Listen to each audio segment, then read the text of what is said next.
Hey there, Heather Boyd Wire here. Today I'm making a simple adjustable beaded ring inspired by my classic rings to make and sell tutorial.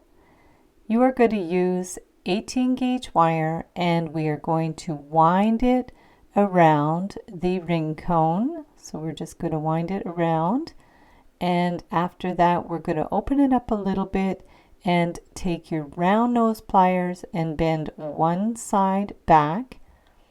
And then we're going to find the center back and we're going to bend the wire out towards the middle. So now we have the two wires that will be going towards the front. We're going to put it back on the ring mandrel and then curve the wires around towards the front of the ring. So just curve them around right to the front. And from there, I'm going to get my round pliers and just curve up the wire in the position that will be on either side of the bead. So we're just going to take our fine round nose pliers and bend up the wires. And then we want to continue the loop once we have the position correct. So we're going to just loop it around to close that loop. So we have those two little loops on either side and we're going to clip them flush. So I'm using my Xuron flush cutters to clip the little ends flush, and then the flat pliers just to close them up so there's no little pokey ends.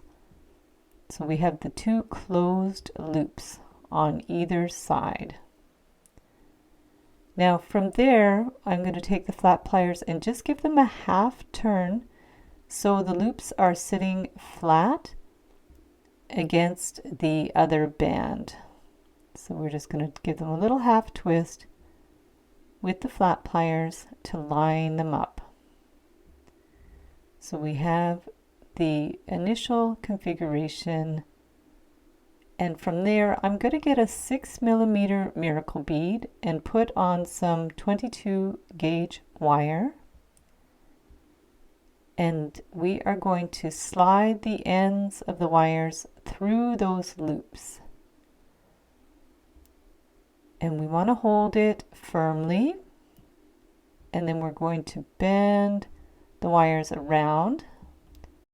You want to make sure the bead stays centered, so just bend them a little bit on either side to make sure it's centered, and then you can start winding the wire around on either side. So just twist it around 2 or 3 times depending on how you like the look. Just make sure the wires are twisted close together, and then we're going to get our flush cutters and give the ends a little clip. And after that, we'll get our flat pliers to push in those little pokey ends. I like to finish the ends on the front of the ring, so just push the ends right in, do any little adjustments you need. You can squeeze the wires closer together just so it looks even, and do the same on the other side. And after that, you can adjust the back so they're lined up. Just curve it around a bit if you need to, and then put it back on the ring mandrel. I love this stepped ring mandrel. Do the little adjustments you need, and there you have your super easy adjustable beaded ring. Now for the second style, it's more or less the same. We're going to start with the same configuration, but then we're going to bend the little loops up so they're going to sit on either side of the bead and sort of hug the bead in place. And just keep adjusting it. You're going to want to wiggle them towards the center a little bit. Just with your flat pliers, you can just give them a little tiny jog so they're centered. And that's how the beginning part looks. And from there, you're going to put in your wire. I'm using 22 gauge wire. I have an 8mm miracle bead. We're going to pull the wire through the other side so it's positioned in between those loops. And so now we can take the ends and wind them on either side.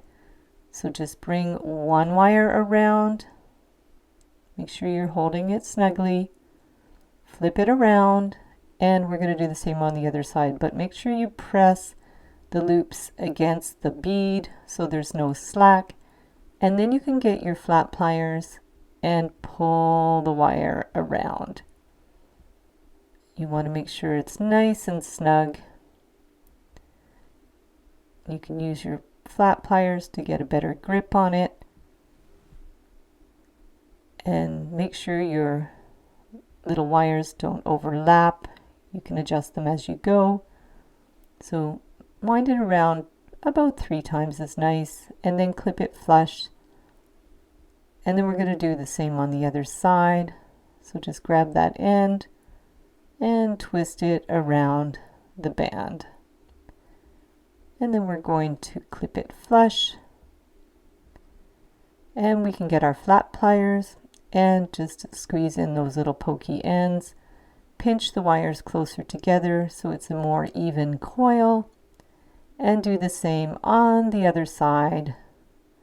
Just adjust it as you need to push in those ends. So once that's done, you can put it back on the ring mandrel and squeeze it in a little bit, adjust it as you need. And there is your second adjustable bead ring to make and sell. So thanks so much for watching the video. Give it a big thumbs up if you liked it. Be sure to subscribe to my channel for lots more wire art and jewelry making videos. And if you'd like to share photos of your wire art and jewelry, be sure to join the Wire Makers Club on Facebook. And if you'd like to check out my work on Etsy, my husband and I specialize in custom wedding cake toppers and funky jewelry. I also have a mailing list, so if you'd like to sign up below, I'll send you my Wire Art Essentials ebook. So thanks again for watching, and we'll see you the next time.